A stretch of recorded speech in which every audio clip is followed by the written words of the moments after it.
بسم اللہ الرحمن الرحیم 12 ربیع الاول کا وہ مقبول ترین وظیفہ جسے پڑھنے والے پر پورا سر اللہ کے رحمت نازل ہوتی ہے۔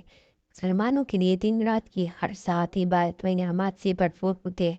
وہ جس وقت بھی اللہ کا ذکر کثیر کرتا ہے اس پر اللہ کی رحمت نازل ہوتی ہے، اس کی درجات بڑھتے ہیں تو اس پر عافیت طاری ہو جاتی ہے۔ تاہم کچھ دن اور راتیں ایسی برکات سے لبریز ہوتے ہیں کہ ان دنوں میں کی گئی بات کا زیادہ اجر و ثواب ملتا ہے۔ شب بارات، شب معراج، لیلۃ القدر، عاشورہ عیدیں، جمعۃ المبارک کی دن اور راتوں کی رات 12 ربیع الاول کی مبارک دن کو بھی یہ سعادت حاصل ہے کہ جو مسلمان اس دن کی نسبت سے یہ وظیفہ پڑھتا ہے اس پر پورا سا خیر و عافیت کا نزول ہوتا ہے اور خوشحالی آتی ہے۔ شیخ المشائخ حضرت محمد غوث گلیاری رحمۃ اللہ سے مقول ہے کہ جو مسلمان 12 ربیع الاول کے روز کسی بھی 11 مرتبہ اللہ سبحانہ و تعالیٰ کی ان اسماء گرامی کا ذکر کرتا ہے تو ذاکر کو محبوب صلی اللہ علیہ وسلم کی ولادت مبارک کے دن کی نسبت سے بے حد روحانی درجہ ملتا ہے۔ یہ وظیفہ کچھ یوں پڑھنا ہے: اول واخر درود پاک صلی اللہ علیہ وسلم کے ساتھ 11 مرتبہ یا اللہ، یا رحمان، یا غفور، یا رحیم، یا حنان، یا منان، یا دیان، یا سبحان پڑھنا۔